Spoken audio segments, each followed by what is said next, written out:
to dig in on with me. We all know his philosophy, part of it has been rather be early than late. We're not going to pay for past performances. We're looking to the future. And in large part, that has served the team incredibly well. But I believe it is foolish to act like there is not an associated risk with that, which is you might give up or move on from a player too early. And folks, I think folks are like, well, Brady chose to leave. He chose to leave because it was clear Belichick was wanting to turn the page and wouldn't make a long-term commitment to him. Gronk chose to retire. He did the year after Belichick tried to trade him to Detroit, and then Gronk had to threaten to retire to nix that trade. So I think given the fact that Gronk looks amazing, Brady is somehow aging in reverse, and the Patriots had to overpay for the tight end position and are grasping at straws at the quarterback position, I don't think it's a hot take to say this was a huge mistake by Bill that the fans and the owner didn't want him to make. He made anyway, and the Patriots are paying the price for it. Yeah, I agree, Nick, and I thought this was a mistake when it initially happened. I feel like that this could have actually been compounded if they allowed that Bill to move on from Tom when he wanted to with Jimmy Garoppolo. Think about if that had happened and what that would look like.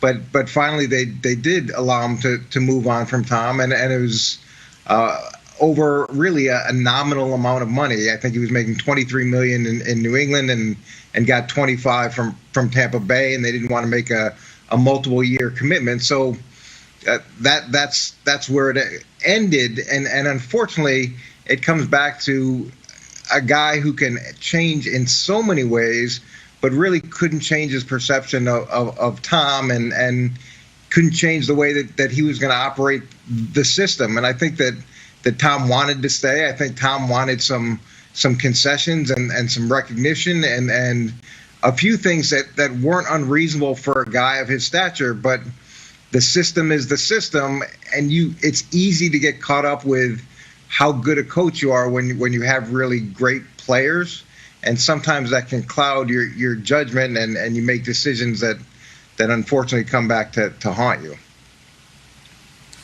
Yeah, I do agree with both of you that Nick, especially with the philosophy, all right, that's how Belichick's always done things, and he stuck with it. But I think this was an absolute mistake, and I think there's another reason, too. This is speculation, but I also think that Belichick was eager to prove that he could win without Tom Brady. There's always been that debate, is it more Brady, is it more Belichick? And we've seen executives and coaches in the past who've had great success across all the leagues, who've had great success, you almost get, I don't say tired of the winning, but you want another challenge. We saw Jerry Krause wanted to prove he could build a championship team without Michael Jordan. We've seen it elsewhere. And so I think Belichick wanted to show that it's not just Tom Brady. I am the architect of this. And I think, I picked them to make the playoffs this year, but I don't think they're going to win a Super Bowl. He may never win another Super Bowl. And as time goes on, this is going to look even worse, Nick, than it does right now.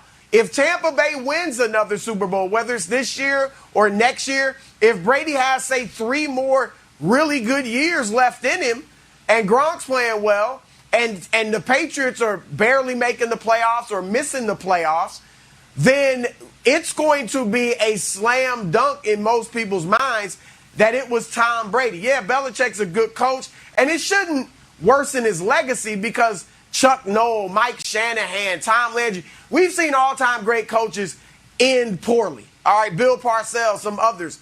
So this won't ruin his legacy by any stretch. He's still arguably the greatest coach ever, but there won't be a debate. It was Brady more so than Belichick, and I agree with that. I think it always should be the player more so than the coach, Wild. So, but as time, this is not going to age well at all for Belichick.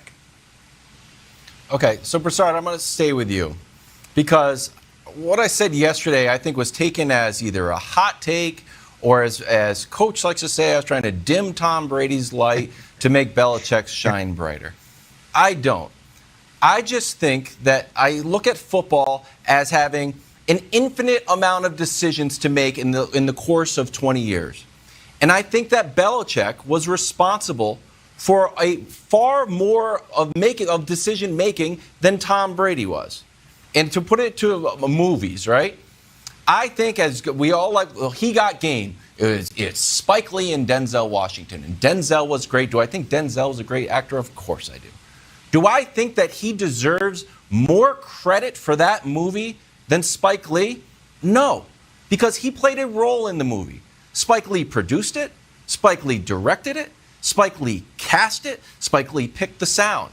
So when the movie is a success, the director gets the credit, no matter how good the actor might be. So the reason why I still don't think, I think it's Belichick deserves more of the lion's share is because there's literal plays Tom Brady's not involved in. It's not analogous to Phil Jackson and Jordan.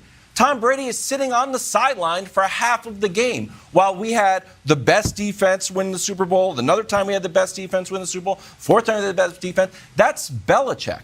And people's like, well, the other argument is this. He's never won anything without Tom Brady. I guess. Are we not counting defensive coordinators as being like an important part to Super Bowl teams? Because I guess if that's the case, then let's not talk about Todd Bowles and the Bucs. Let's just not talk about. Let's not talk about Eric Bieniemy and orchestrating that Chiefs. Let's not talk about it. Because those 2 rings that he got with Bill Parcells count. So if we're just doing pure count the rings, it's still 8-7. So look, in a complex system, Belichick made more decisions and was responsible for more of the Patriots' success than Tom Brady. All right, let me respond quickly before we move on to Coach Wiles. No way. We're not. Yes, he's got the 2 rings as a defensive coordinator. That's great. But we're counting head coach rings and quarterback rings. All right, and here's the thing. And nobody's saying Belichick's not a great coach, not a good coach, but he is a great coach. But the facts are the facts. He has coached 8 seasons without Tom Brady. He's made the playoffs once. One time. All that great defensive strategy and all that, he made the playoffs once. His winning percentage with Tom Brady in his career, 76%. Without Tom Brady, 43%. Even in New England with those Super Bowl teams, it was 77% winning with Brady, or 76%, and 47% winning without Brady. So, Coach, I'm not taking anything away from Belichick. I'm just saying Brady was the main reason. Belichick, a big part of it, but Brady was the main reason. Yeah, I don't think Tom Brady is who he is without Bill Belichick. And Tampa Bay inherited a finished product that developed over years and years. And Tom wasn't anywhere near the player when we first got him. And Tom's success and Tom and Bill's success together is unprecedented. And there's been other great quarterbacks that haven't won at the rate that Tom's done. So you got to give Bill a ton of credit. What's disappointing here is there was no succession plan in place, and that's disappointing. And I think that Tom would still be in New England if Bill could have changed a little bit.